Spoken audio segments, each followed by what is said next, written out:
Is that coming through? Recorded? Annette, is that recording? Yeah. Yes, it's just come up on my screen. Yes, thank you.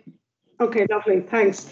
So again, a big welcome to Alex. Alex has been with us since the early hours of this morning. So fair play to you, Alex, following all the champion work. We really appreciate you being with us and sharing your insights with us this afternoon. And just to introduce everybody to Alex, Alex is the Director of Online Teaching for SUNY Online at the systems level of the State University of New York and SUNY. So she's also a former director of Open SUNY, which was the Centre for Online Teaching Excellence, and the former associate director of the award-winning SUNY Learning Network.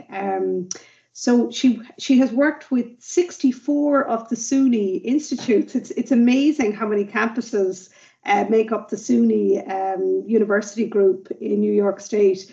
And she has directly supported or coordinated the development of over 300 learning technologists, instructional designers, and more than 6,000 online faculty, which is incredible, and all the courses that you're involved with. So I know it's been a big journey for you since the late 90s, isn't it, Alex, when you started off in online teaching? Early 90s, 1994. 1994, yeah, when it was all distance education. I was 12 years old. Okay, well, I'm going to stop presenting here now, and I'm going to let you take over. And you've got your apron on, and you're ready to go to share with us. Okay, let's see now. Make sure I share the right thing. You should be able to see my desktop now, and that there is my daughter and my dog. All right, let's get the right screen up. So if you're here, ready to have me share some recipes with you, like Karina said, I have my apron on, and I can't tell you how excited I have been to be invited and honored to be invited to address you at this event. So inspiring this day for me to learn from all of your digital champions. I first want to thank you, Karina, and Annette and Jessica, for all of the wonderful connection and putting this event together for your community. I'm so sorry that we can't be together in person, but this is a wonderful way to be able to connect and build connection with you, and then also between you. I was so impressed with your digital champions. I took notes. Michael with his Padlet, Trevor with his badges, Lucia talking about kindness, Aurora talking about self-assessment and giving students the opportunity to retry. Aline, I'm not sure how to pronounce her name, taught me about Menti. I wasn't familiar with that tool. Marie, scaffolding, Cormac, UDL, Claire, Canva, I love that tool. Noreen talked about bringing external speakers in. Ulrich talked about podcasting. Marilla uses Screencast-O-Matic, so do I. Paul talked about how he leverages feedback using audio feedback. John talked about using technology as a way to solve a problem. Shane was talking about trust building. I loved that. Sarah talked about how to see what her students know and how they are learning. And Isabel was talking about engagement at the start of a course and reflective learning. And someone had mentioned Nearpod. I can't remember who exactly mentioned Nearpod, which I was not familiar with. So I was very excited to learn from you all. So like I said, I am here to introduce you to some of the tools that I use in my own instruction. As Karina mentioned, I'm the director of SUNY Online Teaching at the system level, in charge of online faculty development and instructional design. And I've been doing it, as I said, for more than 25 years. and with lots and lots of faculty and lots of instructional designers, as you said. I'm also an online adjunct instructor at one of our own universities, the University at Albany, in a fully online master's program, and I teach introduction to online teaching in that master's program. Yeah, as Karina said, the State University of New York is huge, the largest state university system in the galaxy, I like to say. And as a result, we have everything from doctoral institutions to community colleges. And so I have had the opportunity to work with a breadth of types of faculty, with a huge scope of types of courses over the last 25 years. And so this presentation today is really me talking about open pedagogy, which is something I've practiced in my job and in my own instruction, in my own online instruction since before it was a thing. I used to call it learner-centered, or supporting online learners and online faculty to give them choices in how to make their thinking and learning visible to me and others in the class, so that I and the others in the class can see them and understand them, and to also to be able to guide their learning and deepen their engagement and understanding, and to be able to give them effective and efficient feedback. Many of the themes that we've been talking about today with your digital champions. So I'm here today to serve you a 3-course meal in the spirit of this metaphor here, of open pedagogical practices that I use in my own online instruction. And it's offered as a tasting menu for you to consider how you might adapt some of these practices and tools in your own online instruction. And I hope you will savor these ideas and consider how you might adapt them for use in your own instruction. And I have recipe cards for you. And that URL that you see on the screen right now will take you to a Google folder where you can find all of the materials and links and the ability to download the recipe cards and print them out for yourself. And you can try them in your own home course kitchen. So let me show you the folder while we're here. So if you go to that link, the Open Pedagogy's 3 recipes link that I have highlighted up there, you will find all the materials for this course, for this presentation in this folder. So I don't want you to stress out about not having links or not being able to find something that I show, because it's all in this folder. Okay, so let's go here first.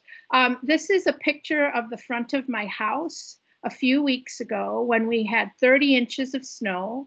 And that's my husband in the front yard with a tool. And I don't know if you can see it, but it is a very long rake that is meant to get the snow off of the roof, so that the snow doesn't freeze and then melt and then come into my house, making my windows water features. And so this is like a normal thing that we do here. Our neighbor, we can see him out there raking his roof. And I wanted to show this picture for several reasons, but one, because when we're talking about technology and tools, I like to think about technology as a tool in the service of pedagogy, and you want to have the right tool for the job. And this particular rake is the right tool for this job, because if you tried to do it some other way, you might get icicles hitting you on the head, and that would not be good. So I wanted to illustrate the point that technology is just a tool, and that one should always think about technology in terms of, will it help me to achieve my learning objectives? And the criteria that I use is better, faster, safer, easier, or cheaper. And if you can answer yes to any of those questions, then there may be a technology or a tool out there that can help you achieve your objective in one of those categories, and then that is in the service of your pedagogy and makes sense. And of course, I love technology, and maybe amongst your digital champions, there are people who love to play and test and experiment with technology. And of course, there's nothing wrong with that. We need our innovators and folks who are interested in piloting and testing things. But for the average faculty that I work with in SUNY, we have 45,000 faculty. Like Karina said, I've trained maybe 6,000 of them to teach online. The majority, let's say 80% of that population, is not like me or like your digital champions, maybe, right? And so we want to really not overwhelm our online faculty. We want to help them understand how to evaluate the use of technology and make sure that it's connected specifically to an instructional objective, and that it'll help them in some way do something better, faster, safer, easier, or cheaper. So again, I am offering these this commentary and these tools and these suggestions in this talk as a way to inspire you to think about your own online instruction, inspire you to think how you might leverage tools or technologies or approaches to better save your instructional objectives. So as an appetizer, the first tool that I have, let me go back to my slide here. The first tool that I have to share with you is a tool called Diigo. And Diigo, the predecessor to Diigo was Delicious. And I'm dating myself here because this was, a million years ago, probably a lifetime ago for some people. And Diigo is a social bookmarking tool. And it allows me and my online students to bookmark, highlight, comment on, and share references that are used and shared within my online course. That's a big feature in my own online instruction. And we collaboratively co-create this library of resources. You can use it to leave, I use it to leave public and private annotations, and it supports note-taking, critique, comments, questions, interaction, and comment and reply directly on any web page. So you can also use it to create a dynamic link roll of resources that you can embed into your course or any web page that automatically will update the latest additions to the shared class annotated bibliography of resources curated by the course participants.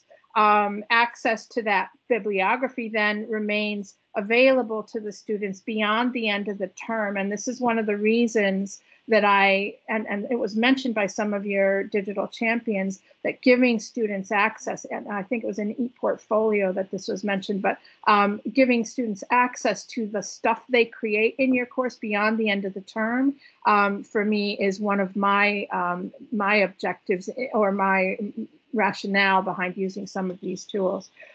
So visually, when you have that link roll in your course, students can see new content every time they come and enter your online course, and they can see content that they themselves have contributed to the repository.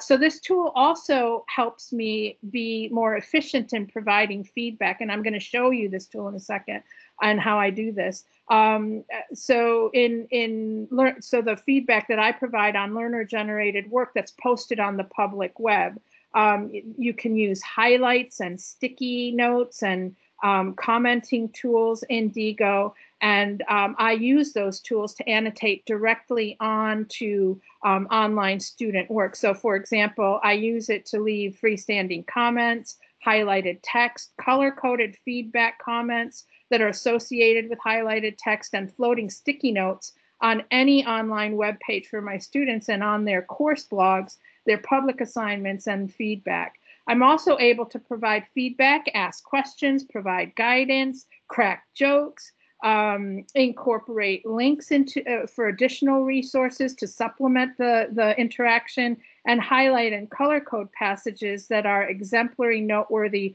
or that need additional thought, effort, or work.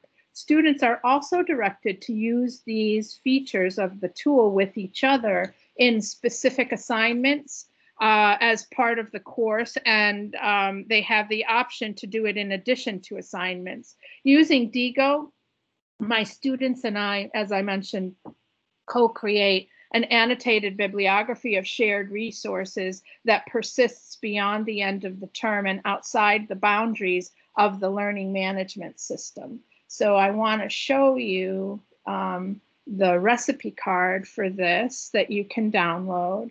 And then I also want to show you the recipe card here, which is here. So the recipe card that I'm holding up here that you can print out yourself is some step-by-step instructions on how to use Diigo. All right, so let me show it to you. Diigo is, you just go and sign up to it, sign up for it. You have the ability and the option to sign up for a variety of groups. So these are all of the groups that I am signed up for. So a couple of them I own, but most of them other people own, and I just contribute to them when I have a notion. This is my course Diigo group. So this is the group where all of my students, you can see over here on the right-hand side, all of my students across all of the terms are members of this group. So this is another way that I extend interaction and community beyond the end of the term. Students in my course persist term after term. And so we are creating a community of people who have a shared affinity or interest in online teaching and learning and can continue to share resources with each other beyond the end of the term. So Diigo has a bunch of help sources to help you get started with it. And if you just Google in YouTube, you can also find resources that are created by others on the internet. And these are just a couple of examples of resources that have been created by others. These are the actual Diigo created resources. It's very good. So you can you can use this information yourself to get started, and you can also share some of these resources if you're going to try this with your own class. So the way that it works is you actually install a little Diigo bar that then will allow you to bookmark things. And that's kind of what it looks like. On my screen, if you look up here in my toolbar, you see a little thing that says Diigo, and if I click on that, you see a whole bunch of little options pop up. And so this will allow me to bookmark this page, which I'm doing now, and saving it. And it will also allow me to highlight text here so that I will remember when I come back to this page that that's a passage that I was interested in. So it's as easy as that. You install the toolbar and then you're off and running. If you don't use Diigo for anything else, the social bookmarking aspect of it is incredible. Like I don't use the bookmarks that are built into my browser because, as you know, those bookmarks are tied to that browser and that computer or that instance, right? So if I go to the library and want to bookmark something, to save for later, I can't because my browser's at home on my laptop. So what the social bookmarking aspect of it does is it allows me to access and add to my saved bookmarks no matter where I am in the world and what computer I'm using. So if for no other reason, this particular tool is incredible. So I want to show you a little bit of how this tool works. So here is a website that I think is interesting. It shows 25 incredibly useful things you didn't know that Google could do. So this particular you see a little sticky note here I left on this page, and only me and my students can see this little bookmark. I've shared it with my class, and I have posted a note here for my students, and I've asked them, told them you should read this, and then once they have read it, I'm interested in what they learned. So so that's just an example of a sticky note, and here's another example of a highlighted page. This here is my personal library. So everything, thousands and thousands of bookmarks are here in my library, categorized. You can see over here, these are some of the tags. And I simply have to, you know, in order to search my library, I just put in, you know, some sort of a word. And these are all my tags here that I have used to organize the content in my library. When I bookmark it, I assign these tags. This is, again, my course repository, my course library, and my students, as I mentioned, all are members of this, and I can share and comment, and they can share and comment on the resources that they use as part of my course. One of the other features of Diigo that I want to highlight and point out to you is that once you've created a set of resources with a particular tag, you can create a link roll from those resources. So here you see, this is a website that I have, and this topic of badging is of great interest to me. And so I collect resources on badging, and I have created this link roll in this web page so that other people who are in this group, when they come here, they will see new content in this link roll. So every time I or someone else in the group bookmark something with the tag badging, it will show up here. And so you can see this is how it looks in Diigo. This is how it looks as a link roll. And so it's an incredibly versatile tool with many features. This is another example. We talked some about Oscar. I know you have adopted Oscar and adapted it and are using it. This is the Oscar website. And this is a link roll I've created with Oscar related research. So every time I find some research that is Oscar related, I will bookmark it in Diigo with the tag Oscar-research, and then it will automatically appear in this link roll. So it's creating a dynamic list of dynamically updating resources. So every time someone comes to this page, they will see anything new if there is anything new. All right, so there are other alternatives to annotating the web. Hypothesis is one that folks are talking about. And in the resource page for this particular recipe that's in that folder, that Google folder, you'll see other alternatives and other links to other alternatives of tools that are similar to Diigo. And I hope you will explore them. So that brings us to the main course, which is I'd like to recommend the use of video. I use video in my own online instruction in a variety of ways and for a variety of purposes. And we heard a lot of examples during your Digital Champions talk of the use of video. I use it to enhance the presentation of online course content.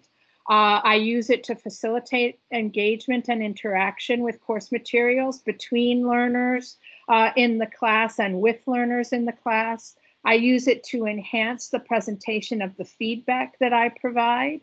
I use it to give learners in the online course options and choices in how they make their thinking and learning and their progress visible to me and to others in the class. So they might opt to create a video discussion post instead of a text discussion post, for example, or their project, part of their project might include the creation of videos. So giving students options and choices is one of the reasons I do it. I also use it to provide access to course materials beyond the end of the term. You'll hear that as a theme in many of the things I do. And I want to build connection and community among past, present, and future learners in my online course, and as well as experts that are external to the class. I use it to self-disclose, to demonstrate social presence, to establish trust and a sense of class community, and to model the academic and professional uses of the social web, which, while my students are master's students and one would think that they have those skills already, the reality is that very few of them come in with a substantial skill set in that area. And so this gives me the opportunity to help them develop that. So I also use it to expose learners to tools and utilities that may have potential to enhance their learning and their own instruction. Most of my students are pre-service educators. And I use it to test the potential of these tools myself. I'm a learner in my own class, and I am interested in understanding the use of tools, technology for instructional purposes, and I want to observe their effect on my learners. So my course is kind of my, my sandbox. So here's the recipe for this particular main course, and here's the physical one. So I want you to, when you have a chance to check out those recipe cards. As I said, they are posted in that Google folder. So many of us are familiar. I think everybody should be familiar with YouTube. If you don't have your own YouTube channel yet, it's very easy to do and to set up. And another alternative to YouTube is Vimeo. I use both of them. They're very similar and give you some similar capabilities to create playlists, to create collections, to obviously to upload and to organize and to share and curate from the platform itself resources that you can use. So there are lots of amazing resources online to help you get started if you are interested in creating your own YouTube presence. YouTube itself provides an amazing community and help center where you can come in and type any question in there. And for example, I did upload a video and it returns a number of options to help you. And obviously they're in video format. Whenever I want to learn how to do something, just recently, I decided I wanted to learn how to caulk my tub, but I was using silicone. And so I just went to YouTube and looked, how do you caulk a tub using silicone? And then I did it. I was able to do it. All right, so Vimeo also similarly has a bunch of how-to resources that are very well done, very well put together. And I use these myself and I share them with my students because I'm encouraging them and engaging them in these tools and asking them to do them. So it's not a burden on me to show them how to use these tools because the help resources from the tools themselves are so well done. I just point them to the websites where all of this is explained. This is Vimeo managing and organizing and embedding and sharing. That's one of the other cool features about the videos is that you can embed them when you create them and post them publicly in Vimeo or YouTube. You can snag the embed code and then pop them into your learning management system, whether that's Blackboard or Moodle or whatever you're using. And then the students don't have to leave your course in order to play the video. It was mentioned several times with, I think, with the Digital Champions, the tool Screencast-O-Matic. This is my preferred tool of choice because it's free and because it gives you 15 minutes of video time. I mean, there are pay versions of it, but I've never used the pay version of it. If I go longer than 15 minutes, I just fire up another one and kind of put them together as links, so that I've never had a problem with that. Plus, if you're doing more than 15 minutes, probably not a good idea. But so I like the flexibility that it gives. It's a very cool tool. It's super easy to use. These are the instructional resources that Screencast-O-Matic provides, so you can learn how to use the video editor, the recorder, how you can do different, many of the different features of the tool are well documented here. And of course, they use Screencast-O-Matic in order to create those videos, which is super cool. So I want to show you my YouTube channel, which is here.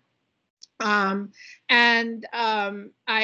have been doing this for a long time, so I do have a lot of stuff in there. I mix personal and professional, so if you look through my channel, you will see there's my daughter in various activities, but there are also instructional videos that I have posted here that I use in my course. This one here, I wanted to highlight for you.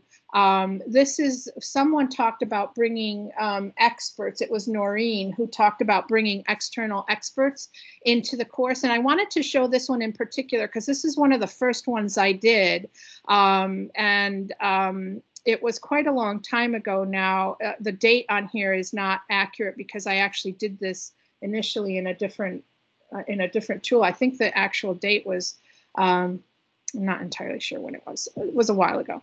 But the reason I want to show it to you is because what I did was I tweeted out just a public tweet asking experts, and I didn't name anyone. I just asked experts in online teaching and learning to come into my class and talk to my class about how they engage online learners.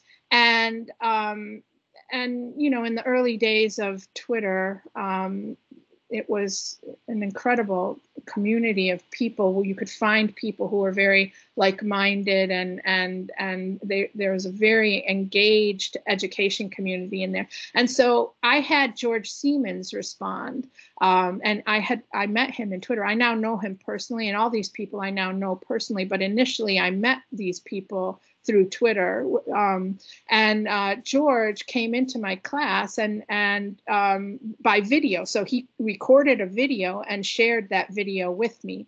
And so did Brian Alexander. You can see him there. And so did Jim Groom and Michelle Pacansky-Brock. And I don't know if these names mean anything to you, but to me, these people are rock stars. These are people that, like, I am a total fangirl of them.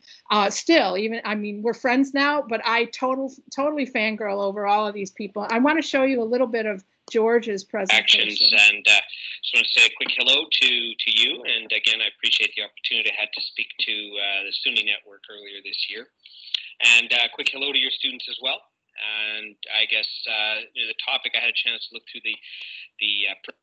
So that was just a quick snippet. And if you're interested in what George had to say, you can come back and look at any of these resources anytime. But I can't tell you like how exciting it was to, have George and Brian and Jim and all of these wonderful people, Larry and Ed and Terry. Terry's from New Zealand. All of these wonderful people come into my class and address my students, actually demonstrating the power of the social web, how, you don't have to go to a library and find a book or a journal and read a dense scholarly work. You can actually reach out to people who are writing these articles and who are the current researchers and voices in this field and ask them a question or engage with them in some way, share something with them or share something they have shared. It's an incredibly powerful experience of inviting external people into your course. I was happy to hear how Noreen was doing it in her class. So in addition, other ways that I use it are to collect the videos that I use in my course in one location, in one playlist, and I can embed this playlist into my course. So it gives me some efficiency and some just convenience, I think, of collecting into a playlist all the videos for a particular course. I also produce playlists for specific courses and for specific assignments. So this is one of the ways that I provide feedback to my students. I do course reviews using Screencast-O-Matic to bring up their course. They're creating online courses as the main project in my course. And so they bring up, I bring up their course, and then I just run a screencast, and it's me talking and pointing and highlighting. And one of your digital champions, I think it was, who was it? Paul? It was Paul, I think, who was talking about, I think his class was a math class, and he was having a lot of difficulty, you know, typing. If I had to type, just like he said, hundreds of hours into typing and explaining exactly what so being able to show it and to talk over it, and then easily and quickly. I mean, for me, this worked for me. For his course, it didn't. He uses the little audio tool, which I actually also do. But for this particular assignment, they need to see what I'm showing them, and so it's a wonderful tool for that. So another thing that I do is I collect all my announcements. If I do them as a video, I collect them in a playlist, and then I embed that into my course as well. And it just helps to organize and collect, and people can then, you know, look through the videos. They don't have to hunt, you know, for the videos separately. It just makes it nice and concise in an embedded little widget. Vimeo does very similar things to YouTube. You can see here my course reviews. There's 17 videos in this particular one. So it's like an album. The metaphor in Vimeo is you create showcases or collections or albums. And I wanted to show a little snippet of this just so that you can see. In other courses that really it's not very clear at all, right at first glance, who the instructor is and what the title of the course is. The only one actually that actually put their name on the front page was Senor Robles here, but even this is a little bit obscure. I would recommend. So that's one, and here's another. So I'm going to continue with my general feedback for the class, and I'm going to talk about instructional cues as the focus for this part of the feedback. So I'm not going to run the whole thing. These videos are public, and if you're interested in seeing some of these course reviews, you're welcome to go take a look at them. And the links, as I said, are in that folder. I just wanted to show you how I combine the use of Screencast-O-Matic. So these videos were created with Screencast-O-Matic and then uploaded into Vimeo. And then I created a collection of videos that I could then embed into my course as a playlist. So, you know, so then the students don't have to leave the course in order to view their feedback. It's right there, right within the course. Oops, I just X'd out of something. I did want to fire up Screencast-O-Matic just to show you a little bit about how it works. Again, I said it was free, and it is, I'm hoping you can see this and that it's going to work. There's always a risk when you're in a live presentation that something won't work.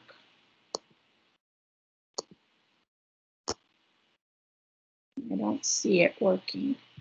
All right, so I think we're gonna not do that then. I wanted to show you how easy it was.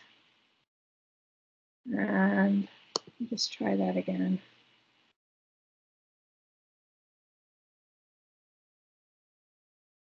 All right, it's not working, so we'll just go on. It must be because of the combination of things I have going on here. So basically, you can either do it right from the web. Actually, let me do this. You can do it right from the web, or you can download it and install it. And I like using the installed version of it. It's a little bit more stable, I think. But let me see if I can get it to work here. Yay!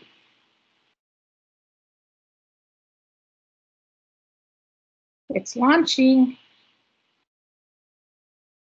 This is super risky, Karina. I probably shouldn't be doing this, but I wanted to show how easy it is. It is super easy. I'm using this Don't worry. Don't worry. You know, we have quite a few colleagues that use Screencast-O-Matic as well.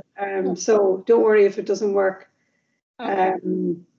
Now we use Microsoft Stream, but and Camtasia is what we have an institute license for, but this is popular, Screencast, definitely. Yes, I think because it's so easy to use, and yeah, it's not working. It doesn't show it, and it may be because I'm sharing my screen. In any case, you do have a lot of colleagues there that have used it and are familiar with it. So if you're interested in trying it out, it is a nice way to step into it. I don't script anything. I don't edit anything. All of my ums are in there. All of my, my messy hair in my kitchen. And I think of them as ephemeral, and I think of them at even the how-to videos, any video I make, I am extemporaneous, and I try to do it as quickly as possible. And of course you can edit and you can be more formal and professional with it, and you could, edit out all the ums and perhaps, for a particular project or activity or something, you might need to do that. But the way that I use it is very much to eliminate that barrier with students. I want them to see me with my ums. I want them to see me with my messy hair in my kitchen. And I want it to be extemporaneous and not feel produced, so that they can feel connection with me as a real person, and so that they can get a sense of who I am and aspects of my personality and so forth. So so that's how I use Screencast-O-Matic with these various video platforms. Another kind of bonus tool that I threw in here was a thing called Voki, and Voki is a really weird tool, but really, really interesting and cool. And the way that I use it is I created this avatar, and I recorded over I'll just show it to you. I just want to say hi and welcome to ETAP 640. I'm really looking forward to meeting you and getting to know you and more about the online course that you're going to develop. I'm also really interested in what you think about this course and all the stuff that we're going to be doing in it. And I want you to know that I'm here to help. And if you have any questions, let me know. Don't get overwhelmed, especially right now in the beginning of the course. That these first 2 weeks, I promise you, are the hardest. And once you get all of the accounts that you need and get everything set up, it's going to get a lot easier. Okay, that's it for now. And don't forget, if you have any questions, let me know, and I'll see you in the course. So I just want to say hi. Stop.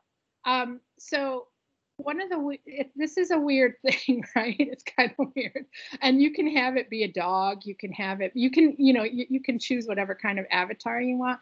And I show this to, I use this as an announcement, a welcome announcement in my course. I can embed this head here into my course. And when they come in the first day, they see it and they can click on it, and it's my voice.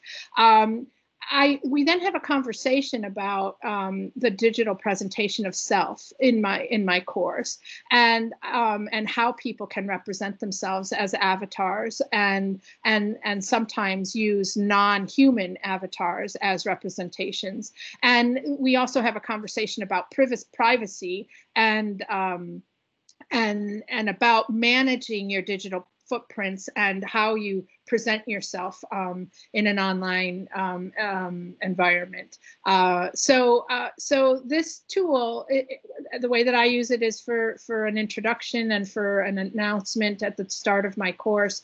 I have a French faculty person who uses it to in a similar way, but they're speaking French, and there's lots of different ways, and I think students get a kick out of playing with that as well. And in my case, I have students who are K-12 educators, and so for some of the younger, the teachers who teach younger students, this is a nice cute way to engage and capture the attention of their students. I think you can create yourself as a puppy, so it could be a puppy talking. So yeah, it's a very interesting tool. I just wanted to share it with you. Powtoon is another tool that I use to create videos. I don't know if you may be interested in it. This is a very, very cool tool, and I'm going to play a little of a video that I created for my students. Hang on a second. Let's see if it'll go.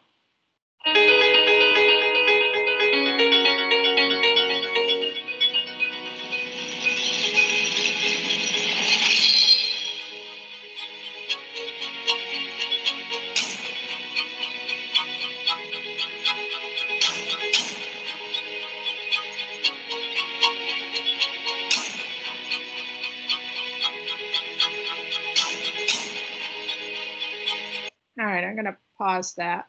Oops, I just went somewhere. I don't know. Oh, it's in YouTube, so I'm gonna make sure to pause that. So I created it in this tool called Powtoons. I use the free version. There are pro versions of it, and I think if you're gonna, leverage it heavily, you'll need a pro version of it, but my videos are not longer than 3 minutes, and it's got the little brand on it, as you saw. The little brand is down in the lower right hand corner here. You can see the branding. I upload it into YouTube. It's also available through the Powtoons dashboard. This is what the Powtoons dashboard looks like. What I wanted to show you was how easy, like that video looks slick, and there's video and stuff moving around. And what I did was I took a template that they had offered. It was a free template, and I went in and I edited the text. So I just replaced the text that they had on all of the different slides with my own text. And yeah, I like technology and I know my way around a tool or two. And I did learn, how to do things myself in this tool as I was creating this video. But it was a very simple process to take one of their templates and just adjust the text that was on the pages and manipulate it for my own purposes and my own end. I want to also show you another tool called Animoto. I've used Animoto for a long time, and it also has a free version of it. These are some of the videos that I have posted in the Animoto platform, but they also are exportable to YouTube and embeddable. So I can capture the embed code. You can see right here, to share this video, I can capture the embed code, a link. I can embed it. So if I grab the embed code, I can pop it right into my course. The way that I use this tool in my own instruction is as a farewell video to my students. And let me just play this one for you a little bit.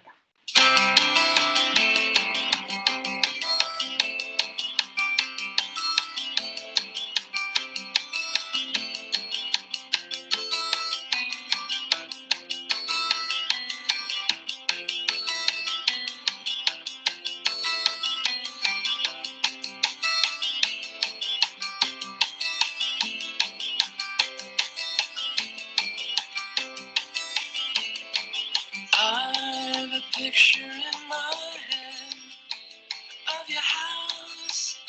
You never told me where you live, but I see it in my beautiful, and it's so like you.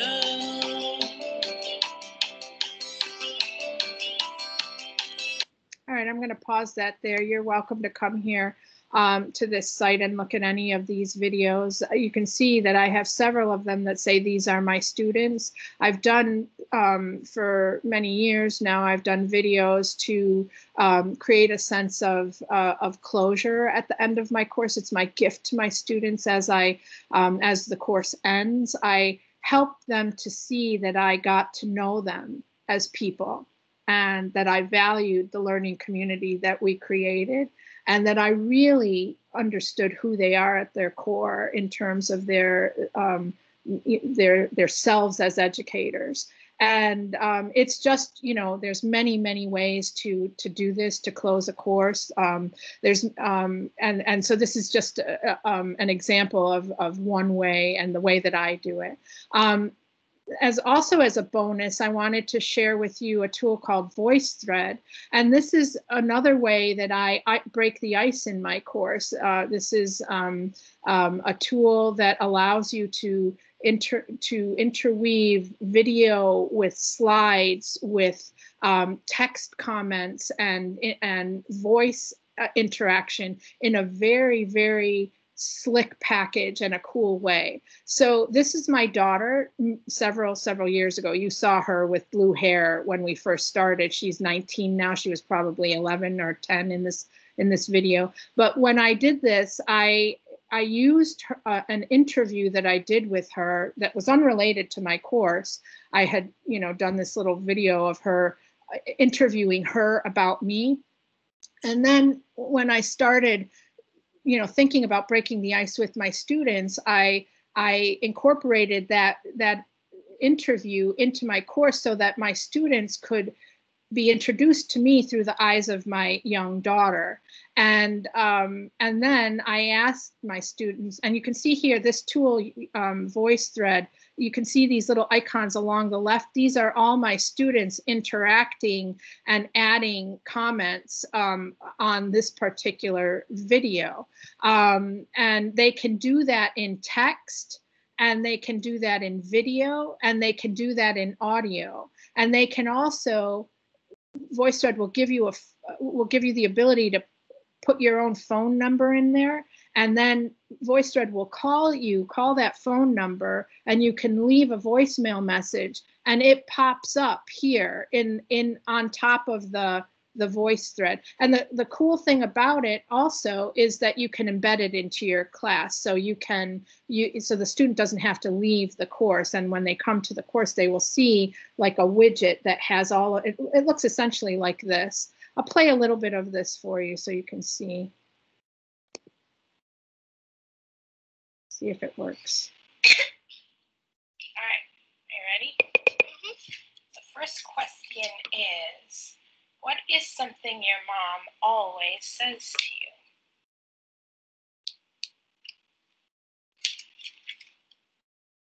I love you. Yeah, that's what I say. All right, now I want to show you how you can also embed slides. And here's a text comment I left. The discussion that we have over the video is I ask my students, why did I introduce myself to them with a video of my daughter? I ask them to think about that, why I did that. And then I ask them, you know, who they are and why they're taking the course. I ask them what their experience is and what they learned from that experience. And then I ask them what their expectations are. And so, yeah, that's a really cool tool. I know that some of your digital champions, I heard it many times, use Padlet. I also use Padlet, and I use it in conjunction with my farewell video. I give them the video, and then I ask them to give my future students advice about how to be successful in the course. And so you can, there's a link to this in the folder. You can come and take a look at this yourself if you're interested in looking at it further. You can do videos, you can do websites, you can do text, you know, you can add all sorts of stuff with this particular tool. So those were a couple of bonus tools I wanted to share with you. All right, now let's get back to finally, are you ready for dessert? So my online students are required to keep a reflective blog. And I did hear in your Digital Champions several people talking about reflection. The way that I do that in my classes with a blog. I keep a blog and all my students keep their own individual blogs. The purpose of the student blogs in my online course is to have students articulate and verbalize what they are learning, how they are learning, how they're applying what they're learning, and how they feel about what they are learning, and to do that publicly. That's why it's a blog. If it's called a blog and it's locked in your learning management system, that is not a blog. Metacognitive reflection helps them to better digest and apply, in my view, what they're learning in the course. They must articulate what they learned and how they perceive that they learned it. And they have to reflect on... I'm thinking about designing an online course for the horse world. Horse people, whether they're... Sorry about that. Need to get rid of that one. So where was I? They have to reflect on what's difficult in their learning, in the course activities, and why. And the three main reasons for using metacognitive reflection as a component in an online course for me are that the process of self-reflection enhances student learning on the design of a course that I can use to improve my practice and the course itself. It deepens their connections and their understanding with and between students. That feedback that they give me, that's what helps me to improve my own practice in the course. And then the process of writing publicly online gives the students the opportunity to explore their online voice and their digital identity, and it gives them exposure to an experience contributing their voice to the web, to the social web. So they get a blog that they can keep and continue to maintain beyond the end of the term, and they get real life experience blogging in a guided, feedback-rich environment that is safe yet public. And they experience reflective writing, reflective public writing. And they can establish or add to their digital identity by exploring and contributing to the social web for academic and professional purposes. As I said, that's one of the goals and objectives in my course. So again, the recipe is here if you're interested in experimenting with this recipe. And here is the card also. So let me show you some of the tools and the resources that I use. Before I do that, the way that I get the students to write blogs, and I heard with your Digital Champions talking about how discussions didn't really work, and there was some struggle and consternation about the effectiveness of those tools. And I think that I'm a huge fan and proponent of online asynchronous discussions, and I think that there is an art and a craft to designing an effective question that will result in deep learning and deep thought and deep interaction. And so I'm just going to give you a snapshot of some of the questions that I ask my students, and they are related to and progress through the content. So they have to blog a couple of times in each module, but I give them prompts. They can blog about whatever they want, but if they're stuck, I give them prompts. So I ask them, what assumptions do they have about online learning and their future online students? That's one of the first questions I ask them to reflect on. I ask them what they've learned that they didn't know before, and how they are planning to apply what they've learned in the project that they're creating. I ask them who they are and why they are the way that they are as learners. I ask them, what have you observed about yourself in this process, this learning process that we go through together? And I ask them, how can they leverage those insights about themselves as learners in the service of their own design of their course and their own online students? I ask them, what has been most difficult or uncomfortable in the course and why? I ask them, what thoughts do they have about moving from theory, the activities in the course, to practice, their own course design. I ask them what they've learned. At the end of the course, I ask them what they learned. And then I ask them, how do you know you learned it? So designing the question is everything. It really will make or break a discussion. And this is a process of learning to refine how you ask questions and how you facilitate interaction and engagement in an online environment. And so, you know, asking what the capital of the state of New York is not a discussion question. There's one answer to that. And that is a short answer question, but you can use a discussion tool or a forum to do that, but it's not actually a discussion.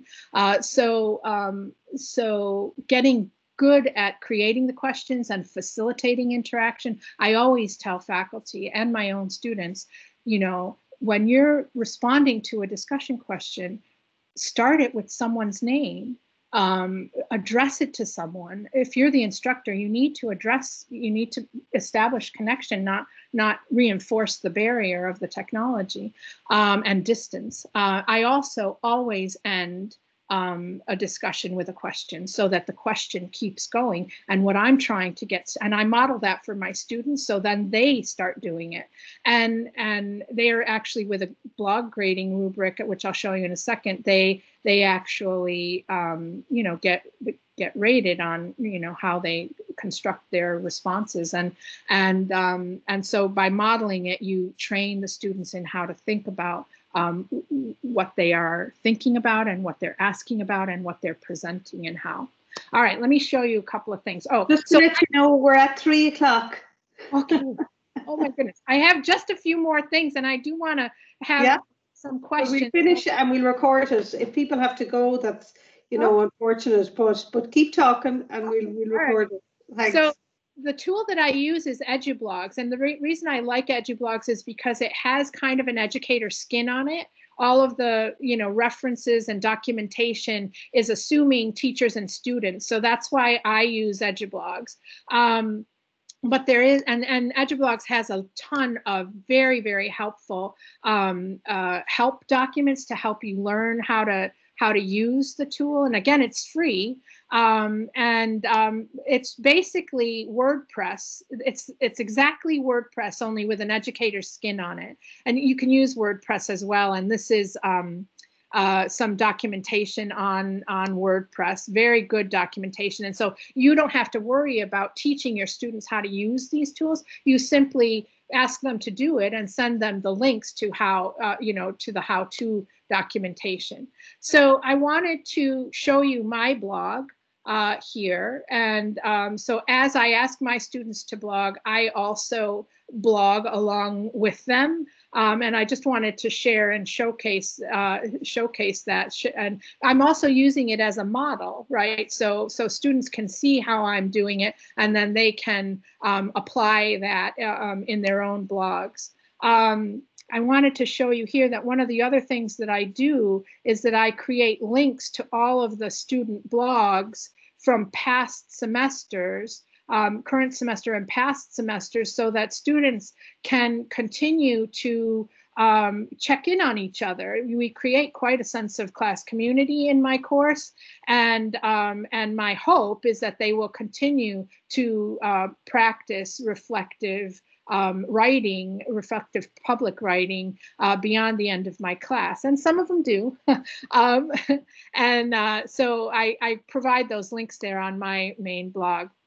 I wanted to show a couple of my students' blogs so that you could see some of the ways that they blog. And these links are available to you to come and review. I have Digo loaded, so you can see my highlights and my commentary on student posts here. She did a very nice citation here, which is required. She also self-assessed down here. You can see she gave herself a 4, and that's the top post. So that's the top rating you can give yourself. And so you can see my student blogs kind of in action. That was one student. This is another one. You can see here, she was my student in 2013, but the last time she posted a blog was in 2019. So she continued to, continued to blog beyond the end of my course, which I was thrilled to see. This particular student, I wanted to show how she was reacting to this reflective blogging exercise. I color code my blog posts. Yellow is just for highlighting. I really, something that I thought was important. And let me show you another one. This was a student who he was a drama teacher and had never used technology and did not believe that you could teach drama online, yet he was in my course, and he created an online drama course. And these are some of his learnings. He learned that the grade is secondary to the learning, that every problem he had became an opportunity, that he actually failed to fail. I love this. And that teaching online is not that much different than teaching face-to-face. And then the last one was, can drama class be taught online? And he then finally concludes, yes, absolutely, yes. It was an amazing journey to watch his learning. So these are some more. This is another student posting. Discussion is the heart of the course. Blog posts are personalized records of learning, thinking, and being. Just some really insightful reflections here. This one I selected to show you because this student is talking about another student and how that student's voice, which is just in their blog, it's not an actual voice, it's from their blog, that he sounds so familiar and close to his students. It's a very powerful way to interact and to connect.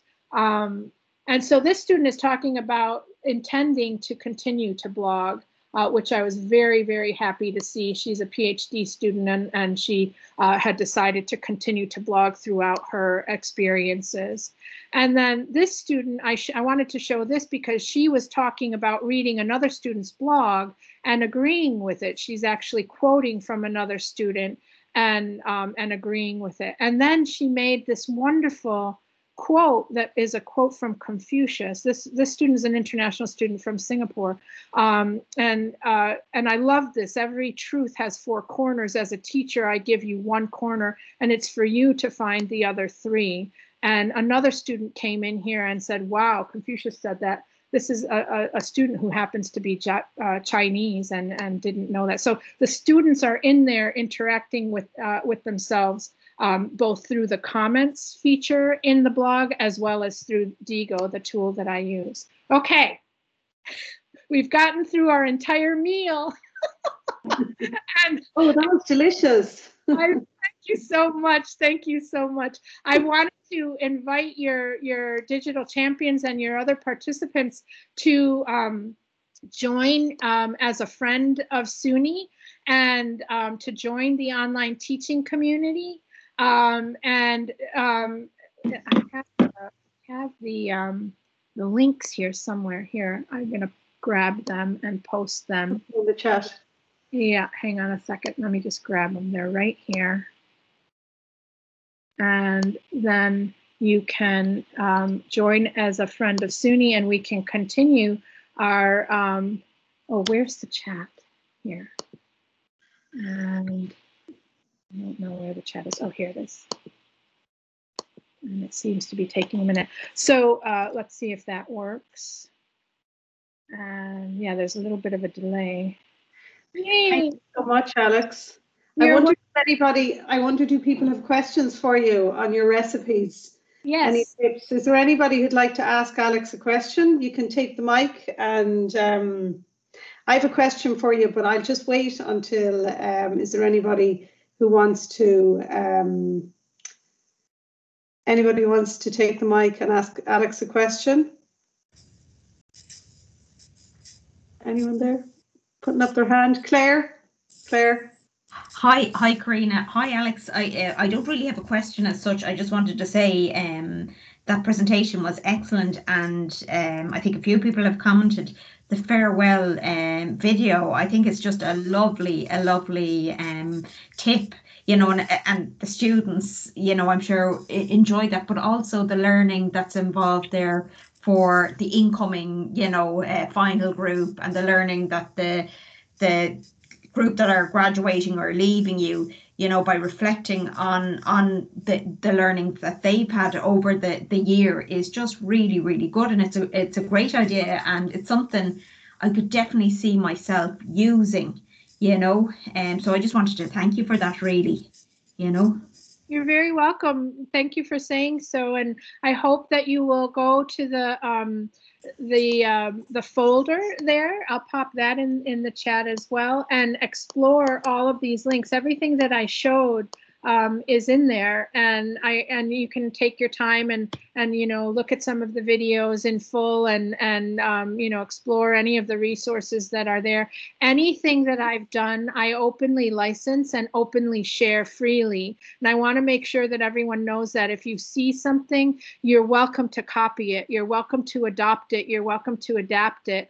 I want to you know, share you know, what I know, and of course this morning I was learning from you all as well, and really appreciate that opportunity to do that, to create community with you, and I also really wanted to highlight the community that you all have with all of the participants in this event, the digital champions. You have experts in your own backyard who you can turn to and leverage and look at their examples, and see yourself in that, how you might adapt or adopt some of their practices for your own instruction, your own style, your own discipline, whatever that might be. I am really you know, sort of envious of the community that you're creating. And of course I have a community too, and I'm inviting you into my community as well, so that we can continue the conversation and continue to share.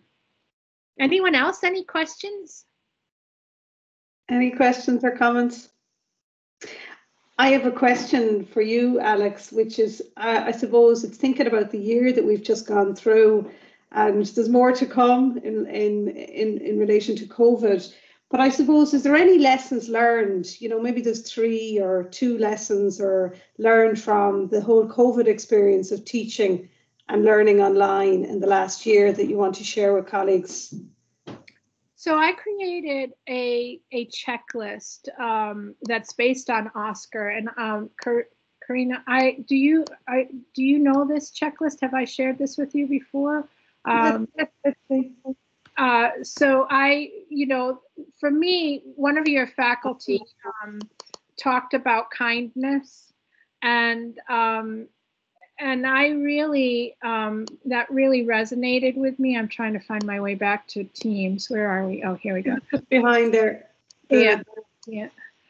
So I'm going to pop the checklist into the chat so that you can all have access to it. But the first thing that you'll see on the checklist is to check in with your students. And you'll see that I see Maslow's before Bloom's, and you know, before you talk about instruction and before you get into the, you know, wonderfulness of your instructional objectives, in this remote teaching time, the main thing that came out for me is that, you know, we all have different contexts and different circumstances, and assuming things about one's students is you know, a privilege that some of us have, that we need to recognize and understand that not all of us share the same privilege. And we have, I'm sure your faculty have experienced this as well, that we have students who don't have the technology necessary, students who don't have the bandwidth that's necessary, students that don't have the space. We have students, I've seen students in cars in the winter in a parking lot next to a library so that they could piggyback on the Wi-Fi at the library so that they could do their synchronous instruction, their synchronous course. It is extraordinary, you know, to understand the various conditions and circumstances that students may have. And so trying to not assume things and trying to, and the best way to do that is to ask students and to open the door and say, and ask them, how are you? Your faculty who talked about kindness, I think, you know, it really touched my heart because in this moment in time, I think we need that kind of and that level of understanding and kindness, and really focus on well-being first, and then moving on to instruction and to the, you know, the matters at hand. And once the students know that you are open and receptive to hearing, you know, some of the challenges that they might be facing, and that's okay, I think then they're better prepared to learn. Using the camera, for example, is a privilege, right? First of all, you have to have a camera. Second of all, you have to have the bandwidth in order to run that. And third of all, you have to live in conditions in which you're okay showing your background or the ambiance, right? Perhaps you might, you know, have circumstances where you can't represent yourself as you really are in your home environment. That might be different in your school environment. So there are a lot of things to think about and to consider. So I offer up this checklist. And it actually is like a proper checklist. You can check things off. And underneath every link here, and you can see it's tied to the OSCAR standards, every link here has a wealth of resources and tools that can be explored to help remote teaching faculty. This was new for all of us, like, right, this happened to all of us, myself included. My expertise is in online asynchronous teaching and learning. Now with remote, those 45,000 faculty in SUNY, they're all online. And, you know, we've only trained 6,000 of them, right? And there are not enough resources to go around. And so it is kind of the Wild West. And I am not an expert in synchronous online teaching and learning, although I know much more today than I did in March. It is a process that we are all in, instructional designers, people who support students and online faculty, as well as the faculty themselves. So, you know, be gentle with yourselves and be gentle with your students. How's that for an answer, Karina? Thanks so much, Alex. I love that checklist tool. We must showcase that up on Digital Ed. We may have it, but we'll certainly showcase it and share it among our resources as well here. So I think we've won another hand up. Anne Flanagan, did you have your hand up? Hi guys, hi Alexandra. Anne. I must say I really enjoy that, and I love I love the extemporaneous style of your presentations and stuff, because I think it makes it more real and more you're more animated, I think, when you don't take all those bits and pieces out of it. And I think it shows the students, I'm humming and hawing now myself, but it shows the students that you can be natural. And when they have to reply back to you, they don't have to be so exact and everything. And just something else you said there reminded me of a presentation I gave my students recently. And one of them sat on his, I said, look, put on the camera now. And the first day I realized it wasn't a good idea. I had to forewarn them because they couldn't do it. And the second day when they had a little presentation where their formative presentation, one guy sat on the stairs and the other one sat on his double bed. One of them had to go to the churchyard because while he had service on his phone, he didn't actually, the signal wasn't strong enough. And I thought, God almighty, what are we doing to these people? So, you know, I had to think twice about what I did after that, but I really enjoyed today. It was incredible. I missed some of it in the beginning because we had a meeting, but I can't wait to get the recording to go back over it. Karina, Annette, all involved. Like, it was absolutely sensational. Thanks a million. Yeah, that was a really wonderful point you made. Like, you actually have to tell students if you're not comfortable looking at them in their bed, right? You have to tell them, you know, and the thing is also, they might be there for a particular reason. So I would ask, maybe that's the only place where they have privacy. That is the only place they had privacy, on the stairs and in the room. And that was the only place. Sorry, I've got to make that point. It was, they couldn't find a place where it wasn't crowded by the rest of their family members. I mean, one guy had 4 younger brothers and sisters trying to perform his scholarly duties, and a mother and a father all, and you know, and that was, and I know we laughed at it and everything else, and the room was tidy, it was okay. And because he was on the phone, he couldn't put on a fancy background. I'm trying to decide that, and it's lovely. CV or in the background. Yes, I changed it around. Oh, yeah. But that's, I want to be on that beach now. Thank you very much. Just a good Friday feeling, I felt. Yeah, I love it. And thanks a million. Thanks for your comments there. They resonate with everybody. So, and Alex, once again, thanks a million. I don't know if there was any more hands up. I know we've got over time. I think originally I did say 3:30, but then I had 3:30 on the schedule, but then we had communicated 2 to 3. So, but anyways, we've got it all through, and it's been just a wonderful day. And thank you so much. Your participants know that they can get some badges. I heard badges all over the place, and yeah, claim your badge. So you can get your Friend of SUNY badge, and you can also get your community participant badge for having attended the session. We use a platform called Acclaim. So you go and get your, go create an account, and this is our portal for the SUNY online badges. Now, it's just me behind here, right? We don't have a huge team of people doing all of this. I'm the one who does all the badges in between raindrops. So here's the SUNY Friend of SUNY badge that you could earn, and here's the community participant badge. And all you have to do is come to the this form and put your email, first name and last name in, and then I will issue you your badges. And those links are here on the last page of the presentation. And then I just wanted to say thank you to all of you for your time and your attention, and the wonderful honor of being here to present and to listen to you all this morning. Was very inspiring and very informative.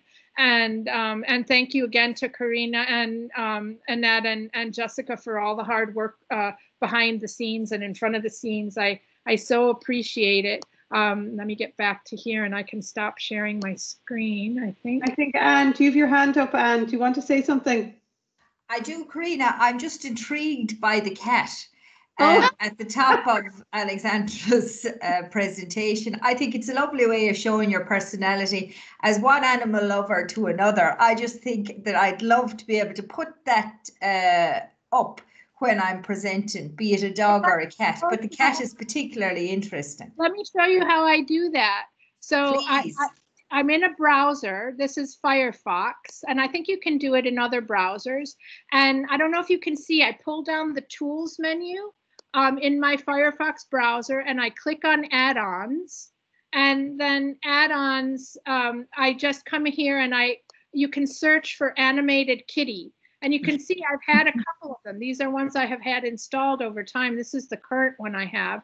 And then it automatically puts it into your browser. And I have to say thank you so much for noticing. Every time I do a presentation, one person notices and says something about it, and I love it because I am a cat person, although currently I have a dog. I'm an animal person in general, but I don't have any kitties right now, so that's my kitty. Oh no, it's lovely. It's super, and it just shows your personality, and I suppose how open you are with your information and your personality. And I think that's key to being online with students. Like, we definitely aren't robots. We need to have our AMs and have our personality delivered. So thanks very much for a super afternoon and morning. It was really innovative and inspiring. So I'm all excited to go online on Monday next. And thanks again, everyone involved.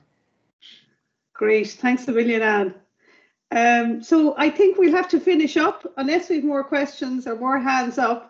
But thanks a million, and a huge thank you to everyone. And thanks, Alex. Thanks very much to Jessica, who's helped coordinate this event for us today. And thank you so much to Annette, who's been an amazing mentor with all of the champions and all of our champions, 20 champions. We can't believe we've 20 people coming through this program, the first round of this digital teaching and learning program. So, and there's a lot more to come. The program will start again. It'll start up again in May, we're hoping, Annette, isn't it? Yes. And it'll run again into next year. And again, we want more people from IT Sligo, Letterkenny IT and GMIT on the programme. So you'll hear more about it in the next month.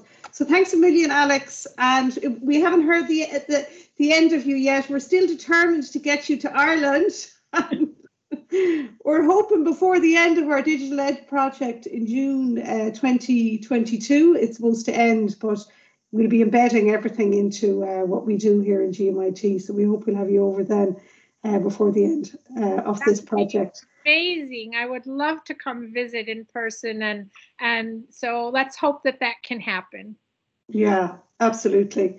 So listen, I won't delay anybody, and we'll switch off the recording. I nearly forgot. Stop recording. And